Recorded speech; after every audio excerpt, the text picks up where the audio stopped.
grind a lot. Don't need no time watch. I don't know how I got you in my pocket spot. Yeah, that's babe, need you every day. You like my oxygen. Make it seem like the barging down. Got my heart no barging in. From the bed to the floor to the couch. Might wake the neighbors up.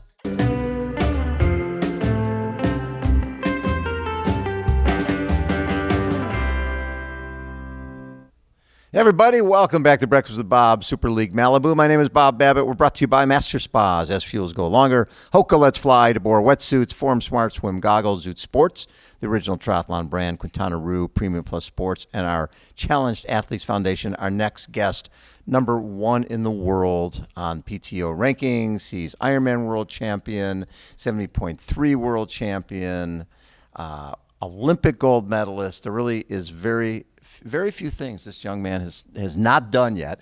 Kristian Blummenfelt joins us. So good to see you again, my friend. Thank you so much. It's nice to be back. I think we did plenty of shows last year, but we did. This is our first one this year. It is. So yes. yeah, it's good to be back on the show. Thank you so much for taking time. And this year has been Ironman free. It is. It's been a little bit trying to get back to short distance, doing the Olympic qualification and a little bit PTO, a little bit 7.3, and then now back to Super League. But that's still a lot. I mean, you're like in the last couple of years, nobody has done Olympics at the level you've done them. Winning PTO, winning in St. George. The variety of stuff that you've done. How have you stayed healthy through all this? I haven't. Have you had some injuries? Or no injuries, but Just I had some sickness. Like I guess most of the athletes from Singapore got some stomach issues after that before 70.3 Worlds. Oh, and that's right. But other than that, it's been fine, I would say. But yeah, it's been a challenge combining the sort of the work I'm doing on the road bike with the TT bike racing and distance-wise, and so now I'm actually just looking forward to just tune in the body for Olympic distance over the next 10 months going into Paris. Have you figured out, because in Milwaukee, I think you had gut things. I remember at Edmonton last year, gut things. No, not because it's cramping. It's cramping. So I think it's from the position itself on the bike and the muscle you use, and from the pull-up phase on the bike. Right. So I wouldn't say I've figured it out yet, but I'm working on it. Is it going back and forth from the TT bike to the road bike? I guess it can come from lack of time on the TT bike. Like the two times it's happened, like in a race, has been when I've been mainly doing like road bike work and then turning up to a race on a TT bike. Right. Which is a challenge if you want to sort of do the power that I'm probably strong enough to do. Right. If you look away from the muscle fatigue that I'm getting for the change of the position. I bet in Milwaukee you were looking forward to running side by side with Jan. Oh, that one was a tough one. Like I felt like so good and so confident, and I felt I had a win in my pocket with 20k to go on the bike, and I was thinking, okay, now it's strange that Magnus hasn't pulled away. Like it's getting too late for him. Jan doesn't look strong because he's been dropped by the guys a few times, and I have this win in my pocket finally. And then on the last way back from to turning point, the last 5k, the cramping just started getting worse and worse, and I started getting nerves of just going off the bike, and once again, just like in Edmonton the year before. And it was sort of the same sort of pain as well, like on the inside of the hamstring or like in the thigh. Like it feels like the blood doesn't go through the muscle. The hard part about that is that when you're cramping like that, I've never seen anybody cramp like that and get back and run full speed again. Yeah. And you do. I mean, you go from 1 second you're cramping and you can't walk to now you're running 5-minute pace. Yeah, so how the hell? So that's why I don't. How do you do that? So that's why I don't think it has to do with like lack of salt or like nutrition or hydration, but it's more a bike position thing. Okay. Because if it's lack of salt, I wouldn't be able to overcome it. No. Because I'm still using the leg, so it's sort of the muscle that I've been using on the bike that I can't relax when I start running, or it takes some time to recover from the bike ride, and so I just like when I raced in Singapore, I was just really aware of Right. potentially cramping. So I tried to, every time I could, like go out of position and stretching the muscle and just make sure that when I'm coming off that bike, I am going to be fresh. So you win in a variety of ways. When we watch you win the gold medal in a zillion degree heat, you know, you make a move with 1,000 meters to go, which is, we're all watching on TV going, he went way too early. There's no way. But obviously you trained to go with 1,000 meters to go because you don't want to get the blue carpet with Alex Yee. Yeah, I think I went a little bit earlier, even like 1.5K. Was it 1.5K? Yeah, so it was, I did like the first sort of like Tester. ramping up the speed at maybe 2K to go, or Yeah. like just coming out of the transition on the final lap. And then Hayden went to the front around the dead turn. Yes. And then we were sort of looking at each other sort of through the aid station again. And then I went with like 1.5 to go. And that has sort of been the distance that I've been practicing as well in training. It's sort of a VO2 max effort. So even though like when we are in the lab doing like a big step test, and then at the end of it we're doing like a 3 to 5 minute all out effort. Yeah. I'm trying to get into that sort of mindset. Okay, now it counts, and now it's just time to empty the tank. Well, and you do a lot of visualization that way, because I remember when we were interviewing you at St. George, and we were right before the finish line, right? The finish line was right behind us. You're like, I've already run down this road to the finish in my mind and winning this race. Is that something you work on a lot?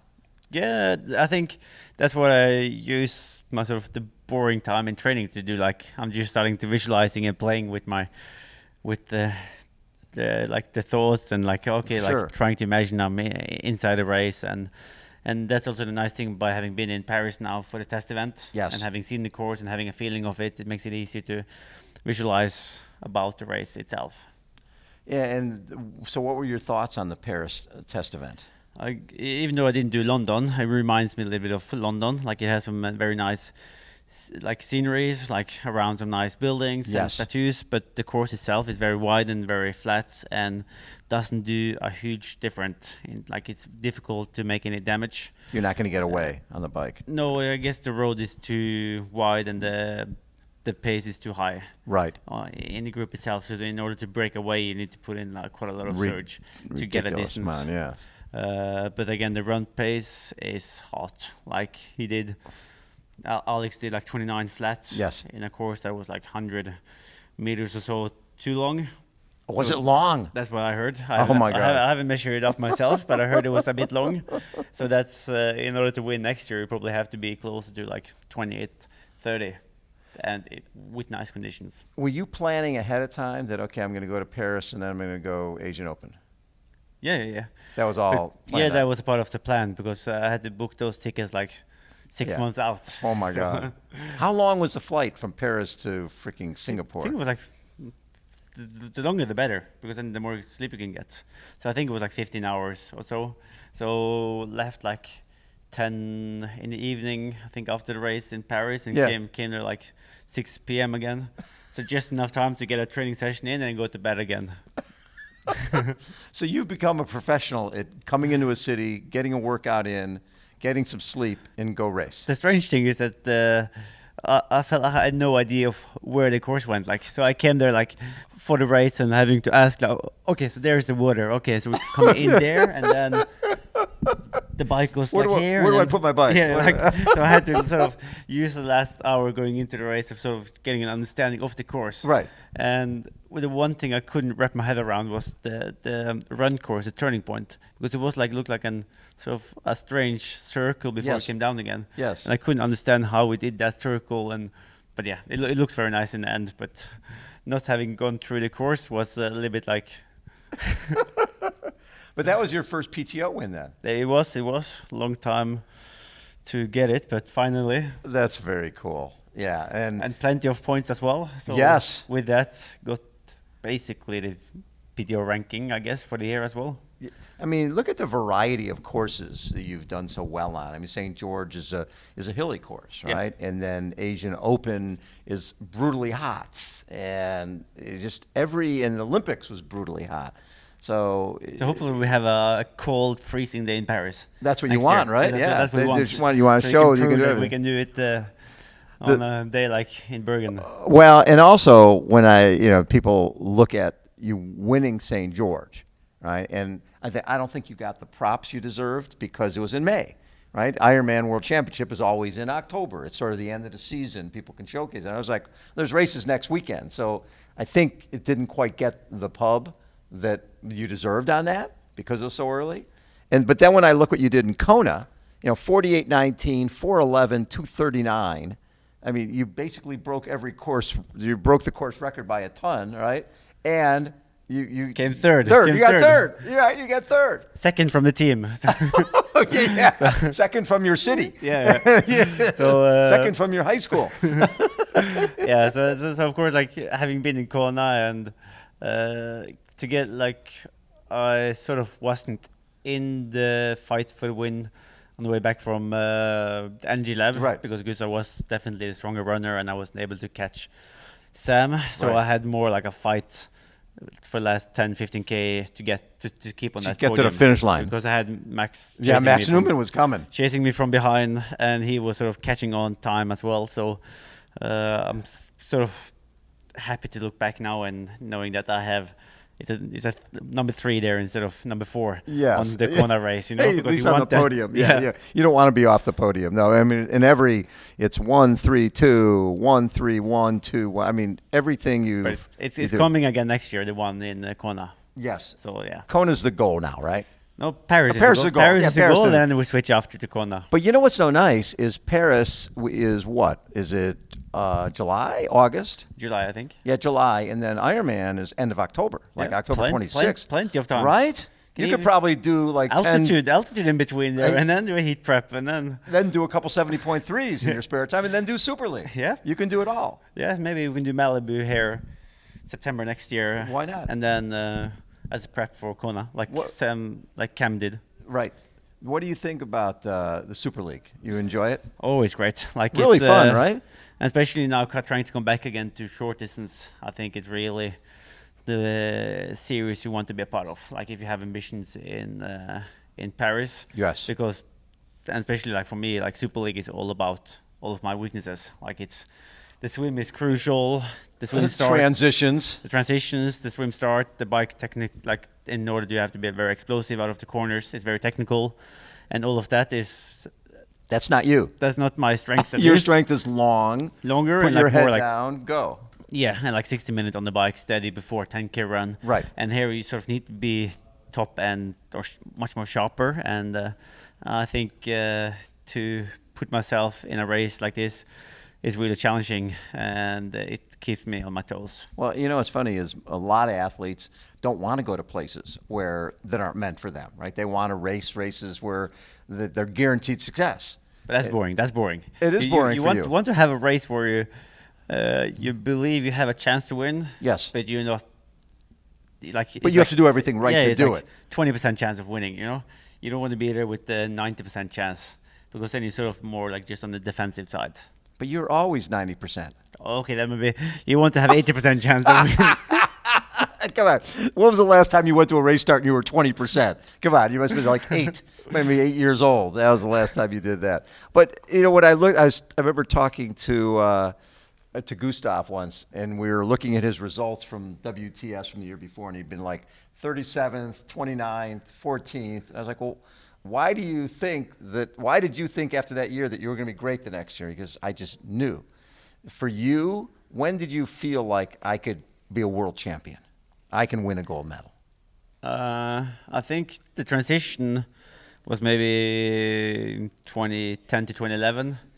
2010, I raced Atlone European Junior Championship and got like a big shock, 52nd. Was like running 2.5 minutes slower than the best juniors, I think. Right. They were running 15 minutes something, which was a shock to me back then. And shocked everybody, yeah. And then the next year I did 9th in Pontevedra in the juniors. And then I felt like I was sort of closer to the juniors in the world. Right. And I could therefore be like among the best seniors in the world when I'm getting older. But I mean, there's a point where you've got to make that. Okay, how do I get there? Right? You've got it in you, and you want it, But then you've got to put that into action and actually do it. I think I've always been in that bubble and just dreaming and believing. So there hasn't been like a moment where I've changed and suddenly been training professional. Right. I think I've always, as a kid, trained as invested as I'm doing now. Right. Of course, it's more professional in terms of the support team around and like the testing we do. But like in terms of the what I was putting in myself, Right. it's always been the same. Yeah. And I remember interviewing you for the first time in Nice in 2019 after winning the grand final. And you just were brimming with confidence. I mean, it was just like, there's really nothing I can't do. And that came across loud and clear. Have you always felt that way? That there's nothing that should stand in my way of being great? I guess we've had that confidence within the training group, and we're sort of building each other up and believing that we actually can achieve great things. Having Gustav to train with, how important has that been? Just, I know with the Brownlee brothers, having somebody, steel sharpens steel. Yeah, it's important. It's definitely helping you, like both in terms of getting the quality in the training, because you sort of see that world level list just next to you. Like, yes. If I wonder if I'm good enough to fight for the win in a race in 2 weeks' time, then I can just see if I'm still around with Gustav, then I'm most likely going to be in the fight for the win as well. So it gives you that confidence and sort of the trust that what you're doing is the right thing. Right. But it also keeps you on the toes. And we're also learning from each other. Like, his mistakes is something I'm able to learn from. Right. And if he finds some sort of clever things, he's sort of informing me, and we're like trying to share race beneficial information. So if the two of you are together, like in 2022, you were in Kona, you guys were side by side for a big chunk of that run. If that happens again in 2024, all right, in Kona, are you in a position now where you can drop that guy? I think I could have dropped him if Kona was on a different day, different week, different month. Yeah. Like he was just better than me on that day. On that day, like most of the run sessions we've done in 2022, I've been leading, but just on that day, he was the stronger one, and just in the last 2 weeks going into that race, he was the stronger one. Did that surprise you? Not on race day, because I felt he was getting strong in training going into the race. Right. So I was aware of it, and I also felt I was changing my tactic a little bit on the run there going into the race. So rather than trying to share the work 50-50, I knew that I had one chance of winning, and that was that he was doing some tactical mistakes and leading the run for most of the time. So every time I was in the front, I wasn't really pushing. I was sort of getting him to take the lead because I wasn't strong enough to push. So hopefully, if we are side by side in Kona in 24, I will be able to drop him on the way to NG Lab. Yeah, because you don't want him with you on the way back. I don't mind. Oh, you don't mind? I don't mind if I'm running with a feeling that I have a kick. Right. But if you're running for 32K and you're looking at your watch and you feel the pace is 15 seconds per K too fast, and you know you have a 10K left, then you're sort of counting down to your own death. and that's just brutal. So if I'm feeling that, okay, I'm sharp, I'm fine, and just waiting down until to put in that surge, right, that's the feeling I want to have. Well, like you had in Tokyo. Yeah, exactly. Yeah. You knew. So I can wait until 1.5K. I can wait until after going down. After Down going down Palani. from Palani and doing it on the flag session there. Yes. Because that's awfully long. Yeah. Like Way longer than people think. You think it's 300 meters? It's No. not. No. It's like a K. It's 2K. It's yeah, because Feels like 2K. you can hear the announcer, but he's 2K away. You're cracking to the left, away from the announcer, and Then you're turning right on Koikini, and then you're coming back in. So hopefully, Yeah. hopefully I have the confidence that I can do the kick there. Love it. That would be so good for the sport to see you two guys going side by side. And just what you guys have done together, how much of an impact has that had in Norway in terms of triathletes? Well, I think it's growing, like the sport in general, and it's have had more attention over the last couple of years. So Right. I think it's more and more, athletes coming in, and it's cool to see triathletes, Norwegian triathletes racing and training overseas as well. And like now we had not just myself and Gustav qualifying for the Ironman World Championship, we also had a third Norwegian qualifying for the first time, and the same with the 7.3. So Yes. It's coming growing. more and more athletes. Yeah. When we were chatting for the first time, and I said, it's so cool that, your first ever Olympics, you got 13th place, and you're like, yeah, if you're from Norway, if you're not getting a medal of some sort, no one gives a crap. And if you're not getting a gold, then it doesn't really matter. It's just a medal then. It's just a medal. It's just a medal. Silver, bronze doesn't matter. Gold is the only thing that matters.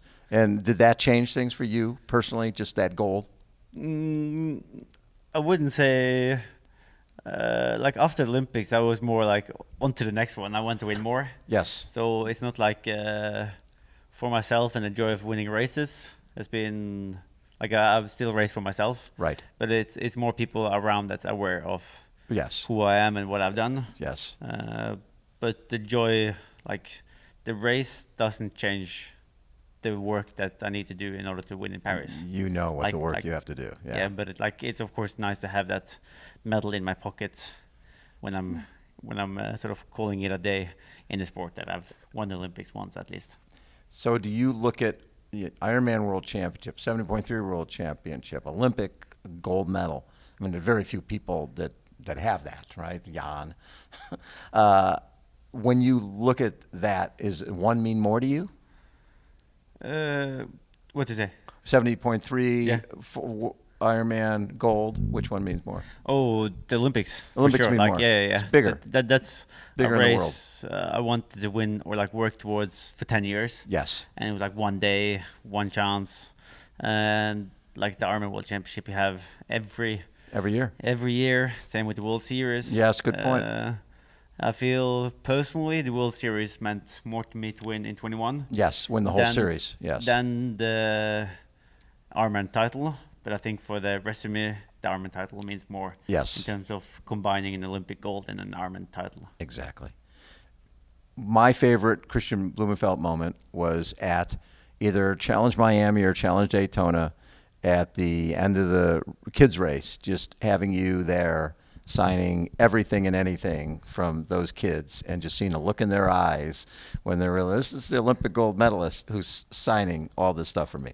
Yeah, it's pretty cool to see all the kids having fun in the sport. Yes. And doing triathlon. I remember how much the sport meant to me when I was a kid. And Yes. to see them having the same joy and arena to do sport is of course very, very important in terms of for the growth of the sport, but also for them to have fun with the sport.